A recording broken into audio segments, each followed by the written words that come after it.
संभल, मुजफ्फरनगर, अलीगढ़, वाराणसी, बस शहरों के नाम बदल रहे हैं। कहानी करीब करीब एक जैसी है। कहीं साक्षात महादेव मिल रहे हैं तो कहीं बजरंग बली हनुमान, कहीं गणपति और मां पार्वती तो कहीं श्रीहरि। आखिर मुस्लिम बस्तियों में बंद मंदिर की कहानी है क्या? क्या इतिहास में सत्य को दबाया गया जिसके ऊपर की धूल अब हटाई जा रही है? देखिए ग्राउंड जीरो से रियलिटी रिपोर्ट।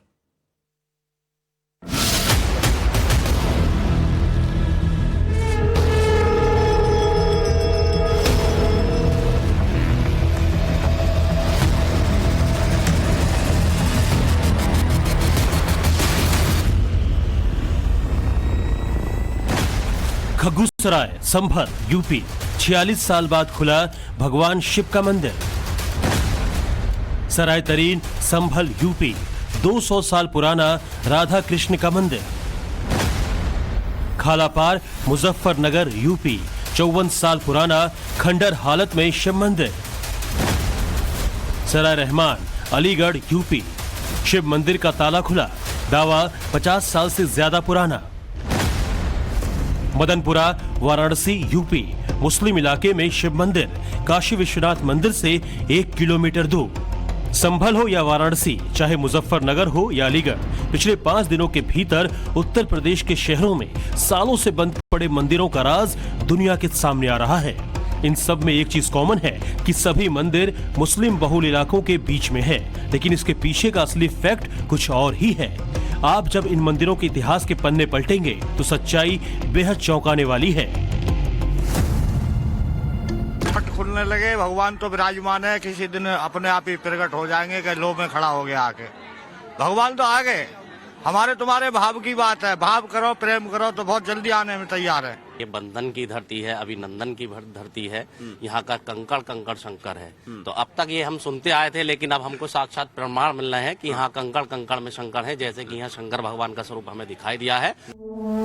24 नवंबर 2024 संभल के जामा मस्जिद के सर्वे को लेकर बवाल मचा, भयंकर पत्थरबाजी की गई। मस्जिद का सर्वे कोर्ट के आदेश पर हो रहा था, लेकिन कुछ फेक नैरेटिव सेट करने वालों ने संभल का माहौल बिगाड़ने की कोशिश की और प्रशासन ने भी उतनी ही मुस्तैदी से उसे रोकने का प्रयास किया। अब इसके बाद शुरू हुई संभल हिंसा की जांच। इस दौरान प्रशासन ने हर छिपे राज को बेपर्दा करने की मुहिम शुरू कर दी।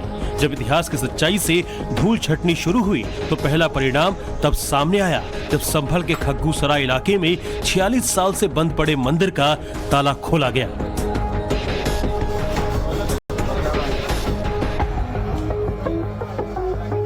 दक्षिणे लक्ष्मणो यस्य वामे च जनकात्मजा पुरतो मारुतिर्यस्य तं वंदे रघुनंदनम।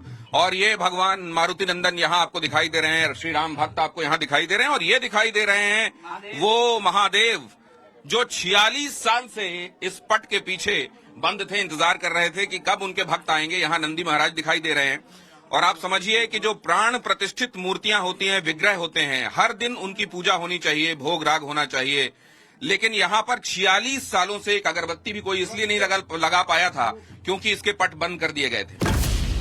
यही वो तस्वीर है जब 14 दिसंबर को संभल के डीएम और एसपी ने 46 साल बाद शिव मंदिर का ताला खोला।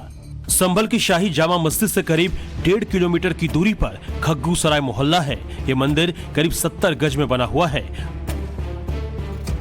दरअसल संभल के कई इलाकों में अतिक्रमण के खिलाफ बुलडोजर एक्शन चल रहा था। इसी दौरान ताला बंद मंदिर का पता चला और जब ताला खोला गया तो अंदर शिवलिंग और नंदी महाराज के साथ बजरंग बली की मूर्ति मिली। प्रशासन ने मंदिर की साफ सफाई करवाई और फिर मंदिर में पूजा, आरती और भजन कीर्तन शुरू हो गया। प्रभु ये 46 साल में प्रभु का दर्शन करिए यहाँ, और ये 400-500 साल पुराना मंदिर है और ये सिर्फ बंद पड़ा था पूरा, और इसमें कोई साधन ऐसा नहीं था जिसमें अंदर प्रवेश हो जाए। सब इन्होंने जगह घेर दी थी। सब कहा यह जा रहा है कि जिनका मंदिर था उन्हीं ने ताला लगा दिया था। ताला तो प्रभु जी ये नहीं लगा पाए, यहाँ मौका ही नहीं मिला क्योंकि दहशत इतनी थी यहाँ पे। यहाँ पे आप आने के लिए असमर्थ हैं। ये परेशानियां हैं। आज भी प्रशासन है तो आप लोग आ रहे हो, बरस संभव नहीं होता। यहाँ का नहीं छोड़ो, बहुत अभी मंदिर हमारे बहुत हैं। ऐसे मंदिर बहुत हैं। ये विश्वास है एक सनातन प्रेमी का जिसने इस पावन मुहूर्त के लिए 46 सालों का लंबा इंतजार झेला है। आखिरकार वो पल भी आया जब भगवान ने अपने भक्तों को साक्षात दर्शन दिए। लेकिन जब इतिहास के पन्नों में 46 साल पहले का समय याद आता है तो यहाँ के लोगों को पुराने जख्म याद आ जाते हैं। 1978 में जो सांप्रदायिक दंगा हुआ, उस दंगे के बाद से यहाँ पर आगजनी हुई हमारे पड़ोस में, और यहाँ पर हिंदुओं का कत्लेआम हुआ। उसके बाद इतनी दहशत हो गई इस हमलों में। हमारे चारों तरफ मुस्लिम आबादी है और हम घिरे हुए थे मुस्लिम आबादी से। हमारे 40-50 परिवार यहाँ रहते थे। मोहल्ला खबूसराय में तो हम लोगों ने पलायन किया और हमने जो अपने मकान थे वो बेच दिए। अब जब वहाँ कोई हमारे समाज का व्यक्ति नहीं रहा तो इसलिए उस मंदिर में पूजा पाठ भी संभव नहीं हो पाया। हमने वहाँ पर एक पुजारी की नियुक्ति भी की थी कि भाई वहाँ दोनों वक्त आरती तो हो जाए कम से कम, लेकिन वो पुजारी भी 1 महीने 15 दिन के बाद वो घबरा गया। बोले साहब वहाँ सुरक्षा का माहौल नहीं है। संभल दंगों का इतिहास पुराना रहा है। आजादी के बाद साल 1947 से अब तक संभल ने 16 बार दंगों का दंश झेला है, जिनमें 209 हिंदुओं की जान दंगों की वजह से गई है।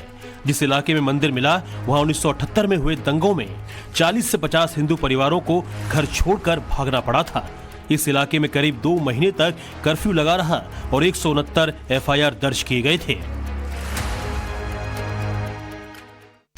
सन 78 के जो जख्म थे जिसकी वजह से लोगों को पलायन करना पड़ा और एक लंबा संघर्ष हुआ और 184 लोगों की जान भी गई, जैसा कि मुख्यमंत्री जी ने बताया था। तो हम ये चाहते हैं कि जो इशू उस समय बने हुए थे, इन इशू को खत्म होना चाहिए। जो परेशानियां पहले थी वो परेशानियां दूर होनी चाहिए।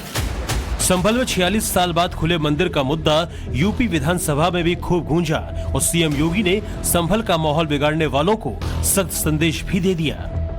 1978 से जो मंदिर आज निकल रहा है, 1978 से इन लोगों ने कभी खोलने नहीं दिया उस मंदिर को। जो आज बजरंगबली का मंदिर निकल रहा है, जो वहां पर आज 22 कुएं किसने बंद किए थे, इन 22 कुओं को भी वहां पे बंद किया गया। और वहां का माहौल इतना तनावपूर्ण किसने बनाया था? ये पत्थरबाज कौन थे? एक भी गिरफ्तारी बिना साक्ष्य के नहीं हो रही है। और याद रखना, जिसने पत्थरबाजी की होगी, जिसने माहौल खराब किया होगा, उसमें एक भी बचने वाला भी नहीं है। 22 कुएं किसने बंद किए थे? इन 22 कुओं को भी वहां पे बंद किया गया। और वहां का माहौल इतना तनावपूर्ण किसने बनाया था? ये पत्थरबाज कौन थे? एक भी गिरफ्तारी बिना साक्ष्य के नहीं हो रही है। और याद रखना, जिसने पत्थरबाजी की होगी, जिसने माहौल खराब किया होगा, उसमें एक भी बचने वाला भी नहीं है।